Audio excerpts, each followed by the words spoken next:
Hey Gators and sports fans, get all your Gator talk, news, analysis, and opinions on the Pod Up with Matthews in the Morning podcast.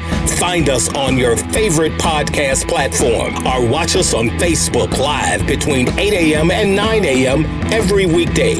Pod Up, because we are Gator fans. So say it's great to be a Florida Gator. Good morning. Welcome to a Thursday edition of Pod Up with Matthews in the Morning from the Crime Prevention Security System Studios. Large enough to serve you, small enough to care. Got a little change in the program today. Normally Thursdays are college football analyst Brent Beaird, which we're going to have. No Baker Sporting Goods High School Roundup today. All my correspondents for high school are busy calling volleyball matches around the state. So we'll get back on the high school swing next week as it winds down and gets closer to playoffs. Braves lose last night 7-2 to the Astros. Just had a rough first couple of innings. I don't know if they play again tonight or if they headed back to Atlanta. I'll have to find out. But we're going to go to the Titan MR hotline now. And we're going to be joined by our Heisman Trophy voter and college football analyst Brent Beaird. Good morning, Brent. How are you? Shane, I'm doing well. I've been up late watching the Braves like everybody else has. They actually they don't play today. They go back to Atlanta for it's 2-3-2, so they'll be in Atlanta for 3 games. And with their pitching situation, they really need to win 2 out of 3 in Atlanta if they can do it. There's no question about it. So big weekend in Jacksonville this week. Florida, Georgia is always a big game, regardless of the schedules, regardless of the records. Brent, just kind of give us, I mean, you've been living in Jacksonville for a long time. I mean, this week is a big week for the city of Jacksonville, right? I think it's the biggest week of the year. I really do. I think this is the biggest event of the year that happens in the city. For people who have never been down, and I told someone yesterday that they ought to come, even if they don't have tickets, go to Prime Osborne, get on the bus or the shuttle, pay $8, which is a bargain, and go to the game. There'll be about 70 plus inside the stadium, and there are that or more outside the stadium, and just walk around. Now, fortunately, the weather's moving through the front today. Starting tomorrow, things will be great. 70s and 50s on Saturday, which is tremendous.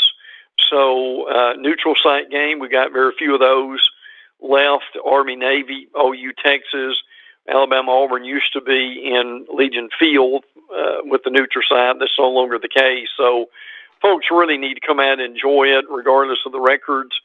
As Shane knows, strange things happen in this game, but it really is, I think, the highlight of the week for many reasons in this city. Yeah. Before we jump into that game, we'll talk about some other stuff around the country, but touch on they came out and said that the series in Jacksonville had been extended to 2025, but that's not the case, right? Well, and I'll give the exact tweet. This comes from Lenny Curry, our mayor in Jacksonville. What he says is, to clarify my tweet from last night, this was his tweet from last night. Our new contract with UF and UGA, we are excited. This guarantees the game will stay in Jacksonville through 2023, giving the universities the option to extend to 2024 or 2025. The previous tweet had said that they had re-upped to 2025. So what he's doing is basically clarifying that that is not a done deal, that they will have the option to do that. Lose Brent? No, can you hear me? I got you. We got you. Okay, good. Yeah. So not yet, but at least through 2023 at this point, Shane. Yeah. The new top 25 came out. It's hard to believe we don't have the Gators ranked in the top 25, and you have the likes of the road runners of UT, San Antonio, Pitt, Ole Miss. I mean, there's just some crazy teams in here. Anything surprise you in the top 10? I guess one of the things, I mean, Iowa, I'm not a big Iowa guy. I see them at number 9. They've had a decent year. But are you surprised that like Michigan or Michigan State, and obviously they play this week, and we'll talk about that. Right. Whoever wins that game's got to move up. When you think? Yes. Oh yeah, absolutely. And I think the winner may be out. The loser may be out of it, but the winner certainly will continue to be. I mean, what if Ohio State and Michigan run the table until they play each other? That would certainly set up a humongous game. Obviously, Cincinnati at number 2 is rarefied air for them. Now, will they stay there, or will they just be a placemaker until the committee meets? Now, the College Football Playoff Committee, their first televised event will be next Tuesday, so that we will know then where they are and how they feel about some of these teams. But it certainly is a credit for Iowa to still remain at number 9, Ole Miss at number 10. Look at 13 with Wake Forest. That's amazing with what they have done. A&M still in there. I won't go through all of them, but San Diego State at 21, Iowa State still hanging in. As Shane mentioned, UTSA at 23 and BYU at 25. So you're right. You've got some teams in the top 25 that we have not seen in quite a while. Yep. Brent, we had a question here on Facebook Live brought to you by Meldon Law, who you thought was the best one-loss team out there, and how many one-loss teams do you think make the playoffs this year? Well, obviously, I think probably the best one right now is going to be Alabama. At this point, I'm almost, and you've also got to say Ohio State. I mean, frankly, you can make an argument that both of them have flaws, so I'm going to say they're probably both neck and neck at this point. That's a really good question with this. So, look, Oklahoma just amazes all of us and how flawed they are and how they continue to still win. Now, Oklahoma's still got about 3 difficult foes at the end of the year that is going to really test them. So I would say right now with one losses, it would be Alabama and Ohio State. And look, I won't belabor the point here, but I think the people will understand this. The dilemma for the committee is going to be is if Cincinnati runs the table and they're undefeated, and let's just pretend here, you've got it. This is between Cincinnati and a one-loss Alabama or one-loss Ohio State. The question is, who's going in? Well, it ain't going to be Cincinnati. No, it's not, is it? No, and I think Cincinnati, and Dan mentions it, I think SMU beat Cincinnati. They got an offense. They do. Dan also has a question for you, Brent, here on Facebook Live, brought to you by Meldon Law. Do you think the game, referring to Florida, Georgia, is in jeopardy once Texas and OU join the conference? I guess he's talking about playing in Jacksonville. Is that going to have any bearing on it? I don't see that right now. I mean, that's a good question too. I mean, there may be some things there that some unintended consequences of them joining that we don't see. But I'll say initially probably not, because it's had its own situation with the city of Jacksonville here for so long. But you know what? What that brings up is, which is very unusual in the chain, would be to have 2 neutral site games in the same conference. Yeah, I was going to say. I wonder, because you've heard Georgia, I don't want to say complain, but say how, if they lose a recruiting weekend, whatever, playing in Jacksonville. We don't follow the Red River rivalry that closely. I wonder if, Lincoln Riley or Stoops back when he was coaching said the same thing about them playing at a neutral site. Well, they very well may have. Now, look, selfishly, I hope it stays here forever. In Jacksonville, but I get the fact of why Georgia wants it up there. But look, I don't agree with this recruiting thing at all. Look, Georgia and Alabama are the two best recruiting schools in the nation. I mean, you can add Ohio State to that too. So I can tell you this, Shane, and you look at that Georgia defense that's going to be on the field on Saturday afternoon. I can guarantee you this: Georgia playing in Jacksonville, that has not affected their recruiting one iota. No, not at all. Speaking of that, bringing up the Iron Bowl, you're in Alabama. You grew up in the state of Alabama. When they moved that to on-campus games, what was it like with the fan bases from both programs? Were they excited about it, or were they upset? Well, Auburn was certainly excited about it. Pat Dye wanted to move it, and it happened. The first game was in 1989 when Bill Curry was coaching Alabama, and Auburn won the game in Auburn because, frankly, Auburn was a tougher team at the line of scrimmage. So, but it was people thought it would stay in Birmingham forever. But obviously both teams, and Alabama realized the same thing, that when you've got the game in your hometown, there's just so much more that you get financially from your hotels, your restaurants, etc., that they quickly became to accept it. But Shane, your point's a good one, because there was a lot of talk, a lot of controversy about that game going from Legion Field to Tuscaloosa and to Auburn. So, and if that happened here, it would bring up a lot of controversy too. Yeah, Dan says on Facebook Live, he lives in Dallas, so out in Texas. He said they don't complain out there because pretty much Dallas is the same distance between Norman and Austin, Texas. So, no, they don't really complain too much. Terry Bowden over there at Louisiana Monroe, man, he's taken over a program that was just awful, and they've won some games they weren't supposed to win, Brent. I'm curious if you know him well, but he has, Terry was at Akron for a while and just kind of trying to reinvent himself. Then he went to Clemson, and he was basically an analyst at Clemson, and now he's going to Louisiana Monroe, and they have really done a nice job this year. They beat Jackson State with Deion Sanders. They actually beat Hugh Freeze and Liberty, which surprised a lot of folks. Beat South Alabama. They're 4-3 now. Rich Rodriguez is his offensive coordinator.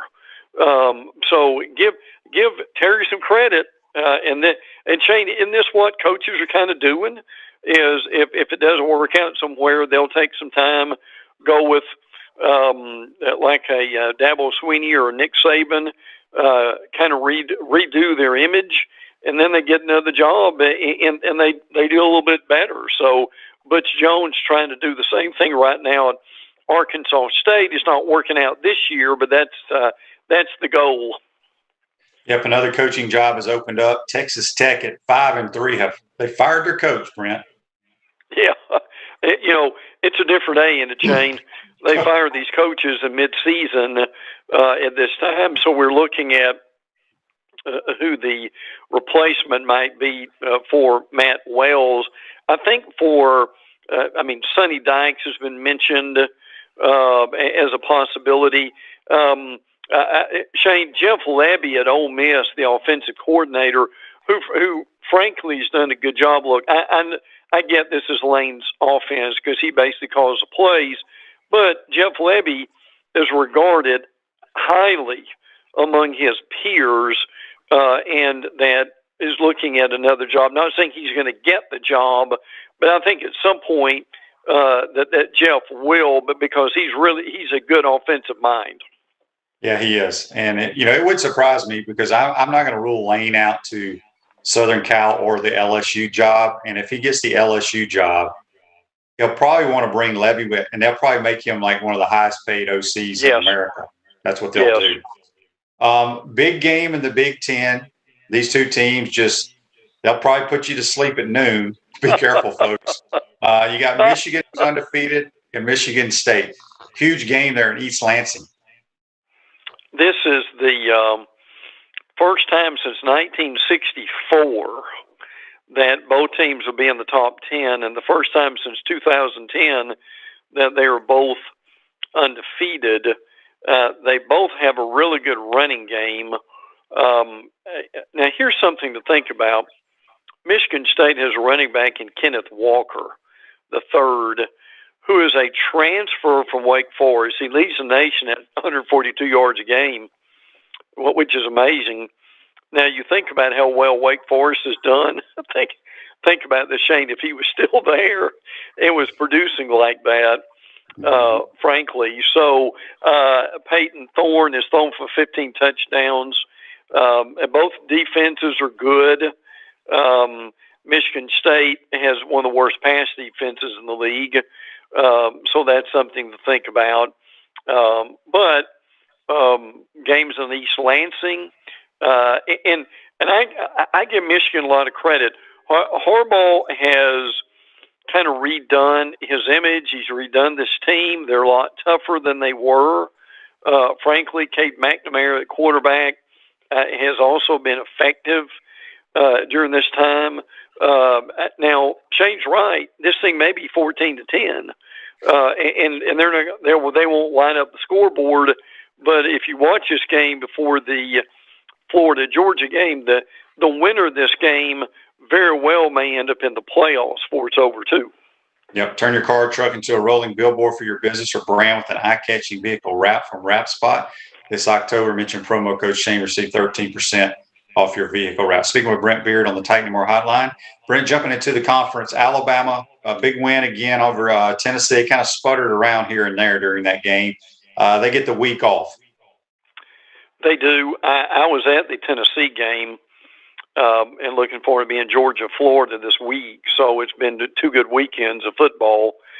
Now, first of all, Tennessee deserves a lot of credit because Tennessee played them tough. Now I understand that Alabama has some busts in the secondary. Josh Jobe, number 28, at one point was looking at the sidelines, and then the Tennessee receiver just blew by him, and they scored. Hendon Hooker is really good, and he's still hurt. He can't run as well as he could, but was really impressed with him. That defensively they're better than people think. So this is a good Tennessee team right now. Alabama came back. Alabama probably played their C game, maybe C plus, and still won by 20-something points. Bryce Young has really been impressive. I'm curious what you think about him. He has added a little bit more of a run to what he's got. So Bama with a week off, trying to shore up some busts on special teams. Certainly in the secondary, they've still got some problems on the offensive line. They've got kind of the wrong personnel in some of those spots that they've got to think about changing. But they'll have a week off to work on those things. And next Saturday, they'll be playing LSU. Yeah, Bryce Young was the first player with 350-plus passing yards and 2 rushing TDs in a game in the history of Alabama. He's played really well, Brent. He's a thrower, and then he'll take off here every now and then and make people miss for big runs. But the kid is very poised, accurate, can anticipate. He's a really, really good player. I guess the other, well, maybe it's a little bit bigger game than Florida, Georgia, is Ole Miss travels to Auburn. This is a very intriguing game. I want to say it's the night game in the conference. It is. So fans can watch that after the Florida game. What do you think about this game? Well, I'm with you. The games at Auburn, strange things happen at Auburn, as everybody knows. Auburn's won the last 5 meetings in the series. Auburn has dominated Arkansas as of late. They've won half a dozen in a row now. They've beaten Ole Miss five in a row. Now, I'll say this: the winner of this game, I'm not going to say they're going to win the West, but the winner of this game really still has a lot to play for. So, and I thought this was interesting. Bo Nix was quoted this week about his improved footwork as a reason why he's playing better. He said, Coach Mike Bobo tells us all the time, your feet tell a story. And want to let Shane elaborate on that. But you've got two really good running teams when Auburn decides to run the ball with Tank Bigsby and Jacquez Hunter. They've got all kinds of weapons. Ole Miss does. And listen, Ole Miss still, they've got kind of this round robin, Auburn, A&M, and Ole Miss. That's going to decide who's going to at least be second place in the West at this point, too. It's a very important game. Ole Miss leads the nation in fourth down percentage. Auburn's the best defense in the nation on fourth down percentage. Also, at this point, Matt Corral still continues to play well in this game. But I do think, Shane, this game will have a lot to do with how Bo Nix plays. And I thought his comment, which I thought it says as much about Bo as it does anything else, that he got from Mike Bobo, "Your feet tell the story," describes his career, does it not? Yeah, no question. I don't think people realize how big a game this is, Brent. I don't have their records. I know Ole Miss has only lost once. Auburn's only lost twice. They only have one loss in the conference. That's to Georgia. Their other loss was to Penn State on the road early in the year. Correct. If Auburn wins this game, they control their own destiny to go to Atlanta because they're going to face Alabama. And then if Ole Miss wins it, they stay right there, hoping Alabama has one more SEC loss. So it's a huge game because I think Alabama's probably going to go to Atlanta, but there's a lot of football still left to be played to decide if they get to go or not. Well, and see, the big thing for Alabama is going to be is regardless of what people think about LSU, and I know that Ed Orgeron said yesterday they didn't have enough players to practice. Oh, mercy. That's still a big game. Alabama has Arkansas left and Tuscaloosa, and then they go to Auburn. And here's the other thing, Shane, is Auburn has back-to-back Ole Miss, and then they go to A&M. So you could put it mildly that these next two games would decide Auburn's season in a lot of ways. Yeah, Joseph said Alabama will still have the head-to-head to Ole Miss. That's true. But you got to remember, if Alabama loses one game and Ole Miss loses another game, Texas A&M will be going. Yeah. See, A&M's not out of it with two losses. That's what people don't realize. That's right. No, that's a good point. And I'm sure they're and Shane, the game they really regret is that 26-22 loss to Mississippi State. Yeah, and then how bad they played in Dallas against Arkansas. I mean, they were awful in that game. Brent, we got a text here on the Titan MR text line. It's from our good friend Daryl. He says, "Good morning, guys. Brent, what was your first ever Florida-Georgia game, and what is your best memory?" I remember. That's a great question, Daryl. Thanks for that. I remember before the stadium was renovated, and Florida won this game, and it was in a downpour. I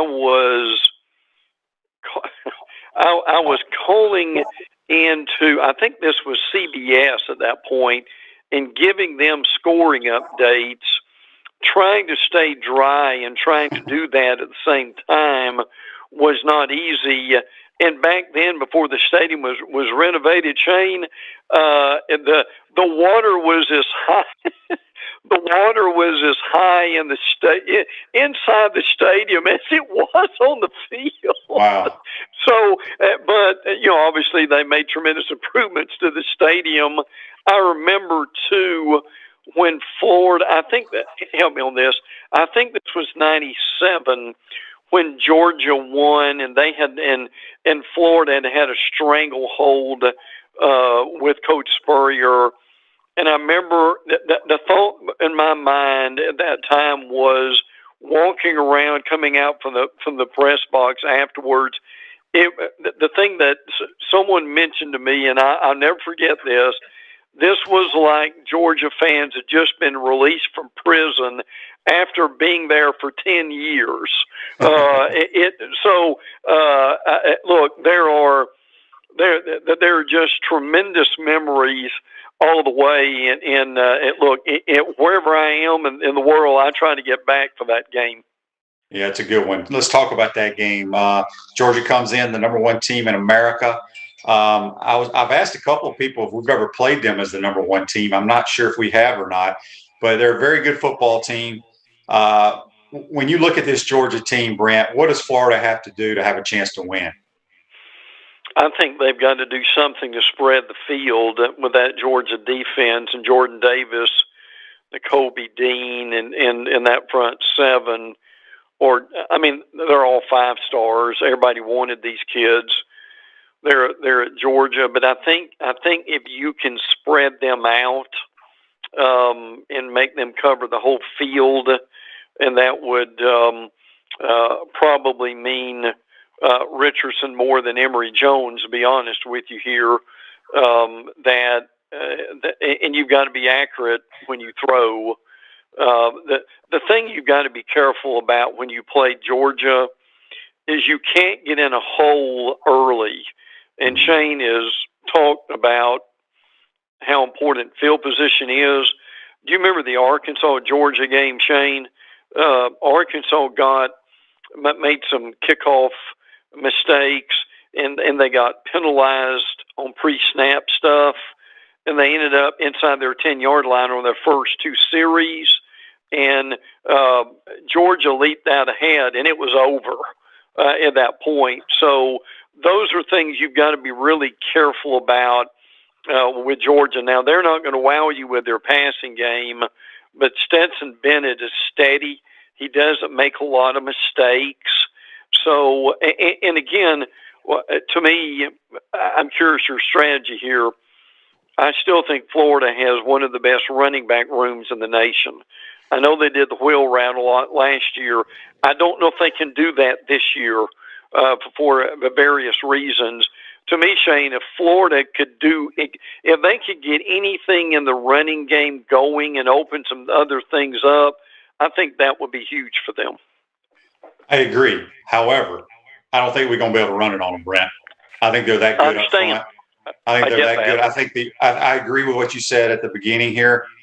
The only way we can move the ball on them, and I don't know if I talked to Buck Bellew about it, and I wouldn't consider it a weakness, but nobody's really tried to throw the ball. Auburn threw it a little bit on them, but that's where you got to stay away from those 7 guys in the box. Yes. Spread them out and see what we can do. But you're right. You can't. We got to have a short field. We got to get some turnover. You can't drive the ball 75, 80 yards on this defense. No. Something bad will happen. We got a quick text on the Tightening Our text line. It's from Gary. He says, if Alabama loses to Georgia in the SEC championship game, will Alabama be out of the college football playoff? Yes. Yeah.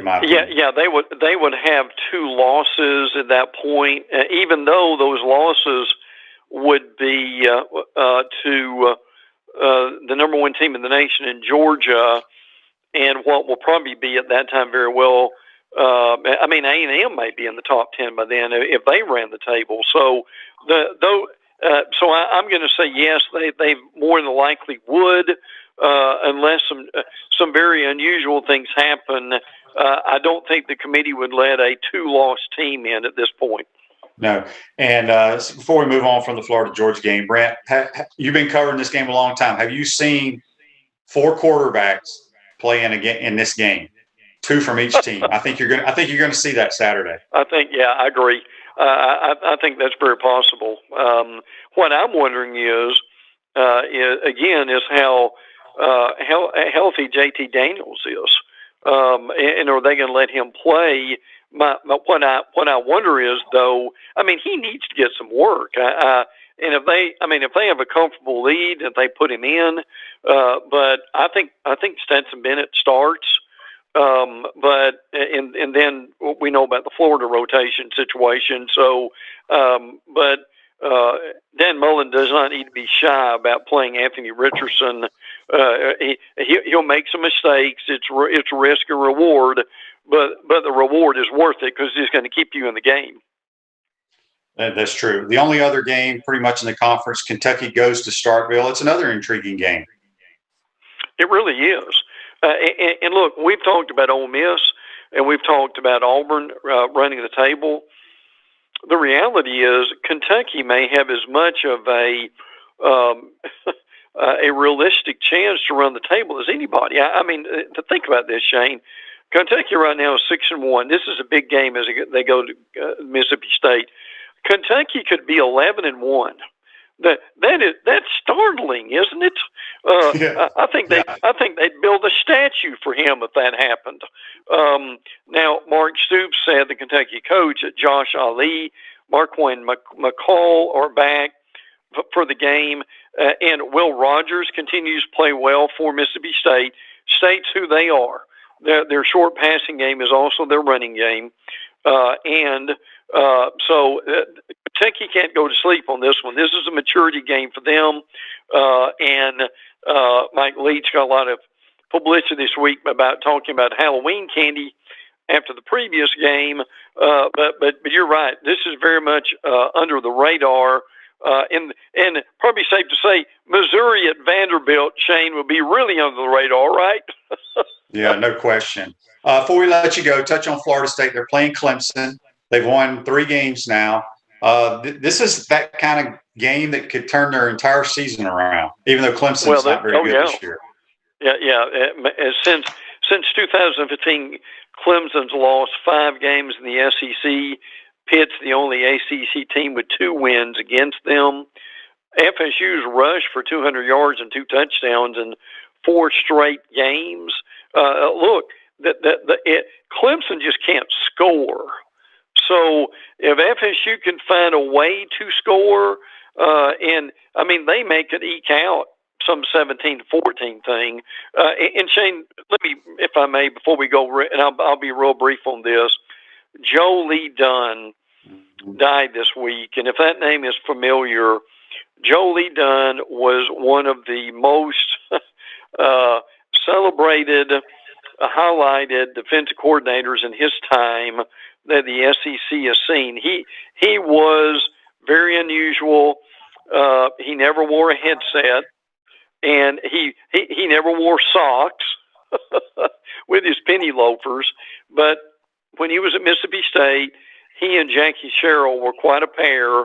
And unfortunately, at 75 years old this week, Joe Lee Dunn passed away. Yeah, he was a good defense coordinator. He coached at millions of schools and did a good job. Brent, good stuff as always. We'll see you over in Jacksonville, my man, and we'll talk to you next week. Can't wait, pal. Take care. Thanks. That's Brent Beaird, our college football analyst and Heisman Trophy voter. Join us on the Titanmore Hotline. Going to take our first time out. Come back. We'll be joined by Orlando Sentinels, Edgar Thompson. Get his thoughts on this Florida-Georgia football game. You're watching and listening to Pod Up with Matthews in the Morning. We want to take this moment to thank all our sponsors who keep the show going and pay the bills. Crime Prevention Security Systems, large enough to serve you, small enough to care. Titan MRI, Gainesville's only locally owned and operated MRI facility. Meldon Law, won't back down. Peachland Dental, Gator Nation's first choice for dentistry in Port Charlotte. Comfort Temp, comfort is our business, peace of mind is our promise. QC Kinetics, live pain-free with QC Kinetics. Great Clips, it's gonna be great. Our Gridiron sponsors are Auto ER, UF Bookstores, Celebration Point Town Center, South State Bank, Chris Doring Mortgage, Silverback Concrete Co. Some of our touchdown sponsors are MB Listing, McDonald's of Gainesville, My IT Masters, Gainesville Neon and Signs, 84 Lumber, Tropical Smoothie Cafe, Avera and Smith, Dowling Signs, Baker's Sporting Goods, Ruse Ogra Agent, State Farm Insurance, Silver Cube Billiards and Sports Bar. If you are interested in promoting your business on the show, visit podupwithshane.com and click the Advertise button. Again, thank you to all the great businesses that support the show. If you like what we are doing here, make sure you follow us and support the businesses that support us. Are you tired of being sidelined by nagging pain? Hi, I'm Emmett Smith, Hall of Famer and Dance with the Stars champion. Happy to tell you about QC Kinetics and their biologic therapies for treating pain without drugs or surgery. Are you suffering from chronic pain in your hips, knees, shoulder, or lower back? Are you tired of living with arthritis pain? QC Kinetics offers natural pain treatment that can repair and restore damaged tissue in your joints. Listen, I know pain, and I've seen firsthand how powerful biologic therapies can be. Patients at QC Kinetics rave about their result because they're getting their lives back. They're getting moving again. These exciting regenerative treatments used to be available only to pro athletes like Emmett. Now they're available to anyone thanks to QC Kinetics. Call today for your free consultation. Get long-lasting results from my friends at QC Kinetics. Call QC Kinetics 352-400-4550. In North Central Florida, call 352-400-4550. QC Kinetics 352-400-4550. Welcome back to the Crime Prevention Security System Studios. Celebration points where the Gators go to celebrate with premium brands like Nike, Prime and Pearl, Riga Cinemas, Medici, Dave & Buster's, Skechers, the HBC's new restaurant, Spurrier's Gridiron Grill. Make your reservations today at spurriers.com. Now open Thursday through Saturday. Visors Tailgate and Rooftop Bar. We'll see you at Celebration Point where the Gators go to celebrate. I want to thank Brent Beaird. Joseph says here on Facebook Live, no high school roundup this week. Not today, Joseph. I know y'all love that. My two high school correspondents are busy out on assignment. So we'll get back to the high school next week. But we brought in our relief pitcher from the Orlando Sentinel, Edgar Thompson. Good morning, Edgar. How are you? Doing well. Just gearing up for the big game. Hopefully it's a game. Yeah, Edgar, you're on the daily Zoom teleconferences with whether it's Coach Mullen, they have different players each day. Just kind of give me their vibe about this game. Obviously they're going to say all the right things, but your gut feeling, how do they feel going into this game? I think they see it as an opportunity. I think they look at it like, hey, we have a chance to salvage our season.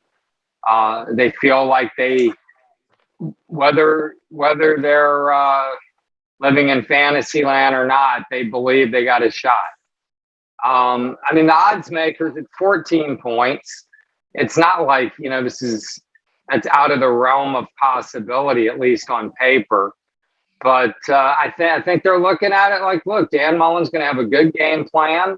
I think Anthony Richardson's going to play a lot early. If he doesn't start the game, we just don't know.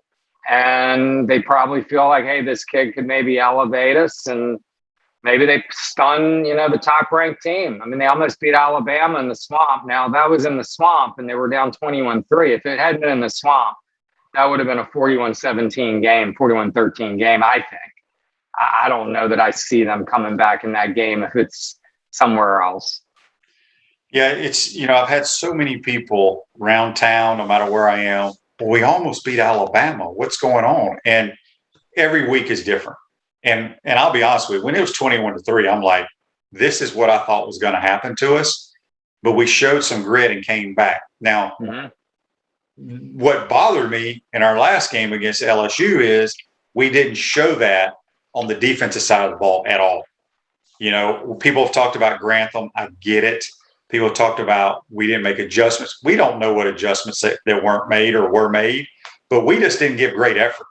And when you don't give effort, that is a problem, and that really, really bothers me. Has there been any talk, and maybe I'm the only human being that has brought this up, because everybody wants a quarterback change, Edgar, and I get it, because the average fan watches the quarterback every play because he has the ball in his hand.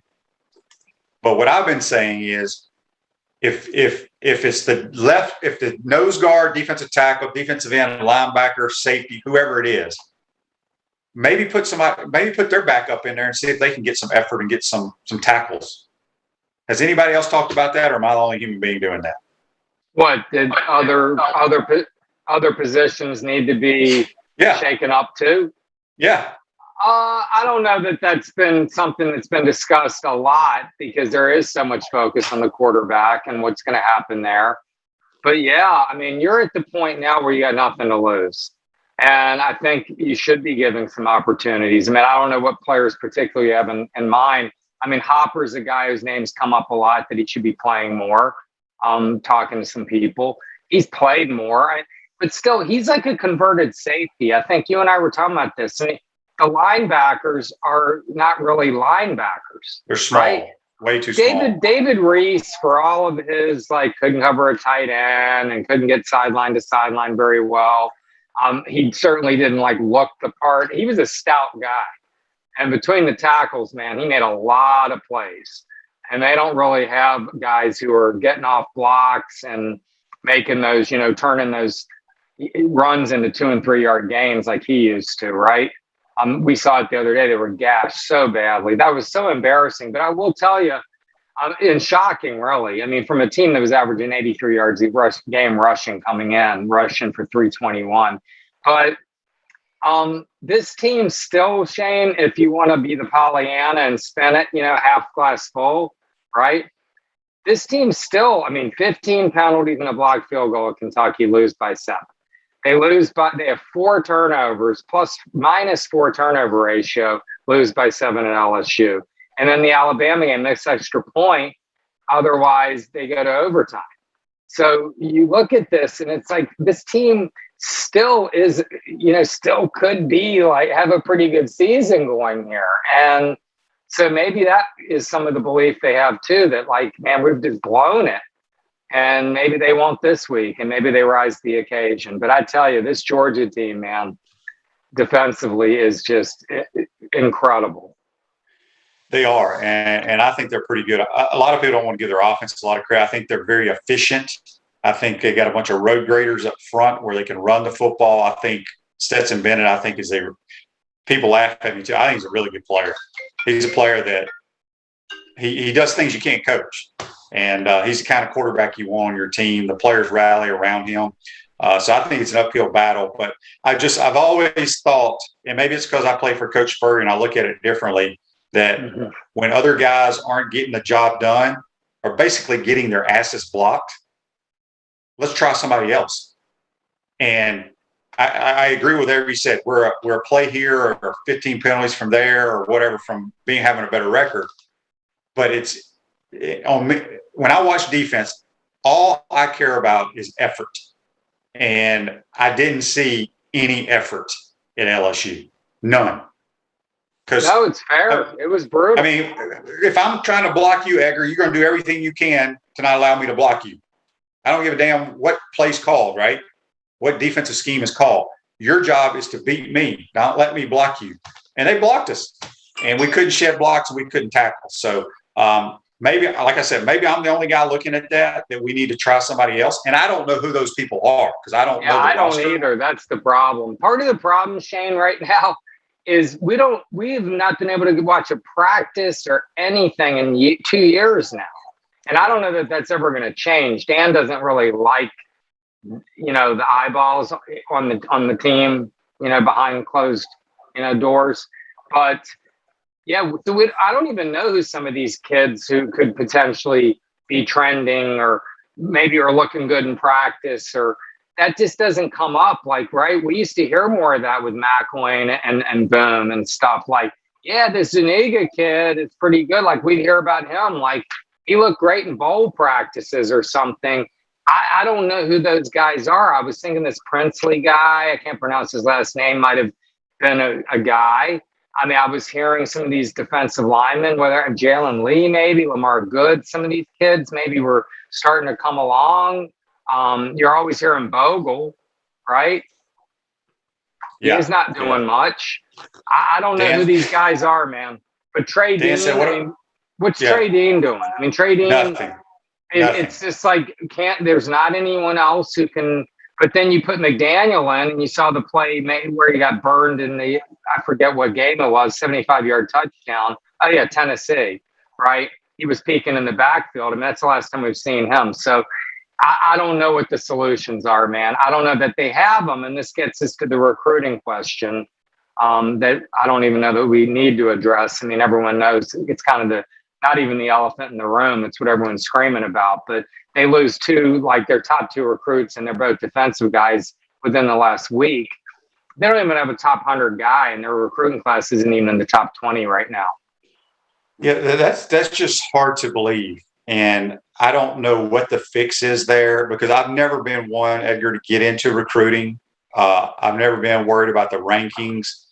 And I've always said that not having a standalone facility is killing us, and I still agree with that. But we got to figure out how to convince kids. Well, it's not convince them. You got to win football games and be in the hunt to be in the 14, whether it's going to 8, 10, 12 team playoff, because that's where all the good players go. They want to go play to try to win a championship. And right now, my concern is until we get to that point, I don't know. I don't know if we can get those top players in America to come here. Well, people talk about Dan's, laissez-faire attitude toward recruiting. I don't know that to be true or not. I mean, he's clearly not Urban Meyer. I mean, he's not like living and dying with recruiting. Ron Zook was known, but Ron Zook couldn't drop a game plan. I mean, he couldn't make a decision during a game. I think Dan draws up good game plans. He's a good in-game coach. I don't know your thoughts on all that. I think Kirby Smart has some challenges in game coaching, and we'll see. I mean, Dan's going to have something in store for this guy. Now, does he have the players, the depth, the talent to pull it off? Kirby Smart asked him yesterday what similarities he saw with this defense, and this gets back to what you were saying earlier with the 2011 Alabama team. They gave up 8.2 a game. This one's giving up 6.6 a game right now. That Alabama defense was nails. They gave up like 11 touchdowns, 12 touchdowns in a whole season, right? 3 shutouts. He said, look, man, talent, but he goes, pride and performance. He goes, that's what this team's all about, man. And it's like they don't care who they're playing. They don't care what the deal is. They're just playing to a standard every play. And that's not what's going on this defense right now. And that Georgia defense, man, is talented and determined. And, that 2017 team, I talked about this with Mark Long the other day. That was a beating like I have not seen. I mean, that was the McElwain last game. I mean, they didn't even want to be there. And Georgia was good. And they really beat up on Florida. And that team played for a national championship and only lost because of a fake field goal and a quarterback switch at halftime to Tua. But, this team's as good as that one potentially. So the Gators, man, this thing could get away from them pretty quickly if things don't click early. At Chris Story Mortgage, they do mortgage lending right, helping home buyers throughout Gainesville and North Central Florida. Call Chris Story Mortgage today for 352-244-0840. Speaking with Edgar Thompson here on the Titan More Hotline. All right, Edgar, I did a couple of interviews up in the Atlanta area, the Jacksonville area the last couple of days, and they both asked me this question. I'm going to ask you the question, and I honestly didn't know how to answer it. Okay. In your mind, what is the state of the Florida football program right now? Oh, I don't think it's as bad as people think. But 2-6 in the last 8 Power 5 games is not good. They're in a lull. They're in a lull for sure. Now, is this like the beginning of the end for Dan Mullen? I don't believe that personally, right? I think it's a bad stretch. I think Scott Strickland has Dan's back. He's 100% behind him. He believes in Dan. I went on Feinbaum's show, the week before the LSU game. This might be my last appearance on Feinbaum for a while, and said Dan has a plan. I think I believe in the guy, and I think that Kentucky game was an aberration, and they go do that. So I don't know what's going on over there. It's the players don't seem beaten down. I mean, Dan's body language, people are always trying to read these clues and stuff, that he's like checked out and this. I'm not buying that, man. I think he's a competitive guy. I think he wants to be here, but we'll see. I mean, this game, man, if this gets really ugly, I mean, we'll see what the state of the program is, but the recruiting has to improve, man. I mean, you're going to see it on Saturday. I mean, 25 stars since 2018 at Georgia, Shane. 2 at Florida. Well, I don't, and I could be wrong. I don't know. I don't grade tape or any of that stuff, but just the eyeball tells me we have one player that might be able to play out of the starting 22. and that may be Kyrie Elam, be the only guy that could get on the field. We had a couple of Facebook Live. Somebody asked, it's gone by now, but asked if we could bring Ron Zook back as special teams coordinator and recruiting coordinator, and Charlie Strong as the DC. You could. Zook is up at Maryland with Loxley. Charlie Strong, does he want to leave the National Football League where all you do is coach football? You don't have to deal with teenagers, college kids, having to recruit. He probably doesn't want to deal with that. Richard says here on Facebook Live, brought to you by Metal Law, they, saying other people, negative recruit against us. Our offense is QB heavy. Nobody else gets enough touches to take over games. Never really thought about that, but that's kind of a good point. We do have, think about it. And I said this, I don't know if it's on my show or another show. I feel like, and like I said, we all have the answers, right, Edgar? Everybody? Of course. When I watch us, when I compare us, because I watch a lot of college football, in my opinion, we play too many players. And I'm with you. Well, because watch Saturday, we're going to run out our starting skill guys. The very next series, it's going to be a whole nother group of skill guys. And I've never seen that. And I understand you want to keep people fresh. They probably want to keep them happy, whatever the reason is. To hell with that. Play your best players until they're gassed, and then sub every now and then. I just couldn't imagine Coach Spurrier going one series with Ike, Riedel, and Kwesi, and then the next series putting in whoever their backups are. It blows my mind. Well, so Shane, a couple of things I was going to ask you, and I know we always run out of time here, but you and I spoke a couple of years ago, and you were really high on the receivers that were coming up behind last year's group. You mentioned Henderson, I recall. Whittemore, I think he's shown some stuff for sure. But, are they panning out like you thought they would? Can they get separation? Are there playmakers on the perimeter? Well, I think they are, but my point I just made, they don't get enough plays. Yeah, no, I'm hearing you. That's why I'm asking. Yeah, so, Henderson, I think, was a highly recruited kid. I think he's got some skill, but he's going to play – he could play 3 plays the first series. Georgia could have the ball for a 10-minute drive, and then the next group of receivers are going to come in on the next series. He may not be on the field for, 15 minutes. So I don't know what the answer is. Producer says we already ran out of time. Edgar, you make the time fly by, my man. Sorry, real quick before we let you go, let everybody know how they can check your workout, all your tweets and all that good stuff. OS Gators on Twitter, and I linked all my stories. So hopefully people will check out our coverage. We try to be thorough and give you guys some interesting things to read and think about. Mike Bianchi always joins in to stir the pot too. So. Yeah, no doubt about it. Good stuff as always, Edgar. I appreciate your time, my man. Yeah, thanks for having me. See you guys. Yeah, as Edgar Thompson joins us on the Titan More Hotline. We're going to take a final timeout, come back and wrap up this Thursday edition. We want to take this moment to thank all our sponsors who keep the show going and pay the bills. Crime Prevention Security Systems, large enough to serve you, small enough to care. Titan MRI, Gainesville's only locally owned and operated MRI facility. Meldon Law, won't back down. Peachland Dental, Gator Nation's first choice for dentistry in Port Charlotte. Comfort Temp, comfort is our business, peace of mind is our promise. QC Kinetics, live pain-free with QC Kinetics. Great Clips, it's gonna be great. Our Gridiron sponsors are Auto ER, UF Bookstores, Celebration Point Town Center, South State Bank, Chris Doring Mortgage, Silverback Concrete Co. Some of our touchdown sponsors are Campus USA Credit Union, Adams Rib Company, Doreen Wiebe Realtor, Caldwell Banker, MM Parish, Gator Dominoes, Celebrate Primary Care, Gator Bait Media, Rap Spot, Okido America, Gators Dockside, Style Cuts, Big Mills Cheesesteaks. If you are interested in promoting your business on the show, visit potupwithshane.com and click the advertise button. Again, thank you to all the great businesses that support the show. If you like what we are doing here, make sure you follow us and support the businesses that support us.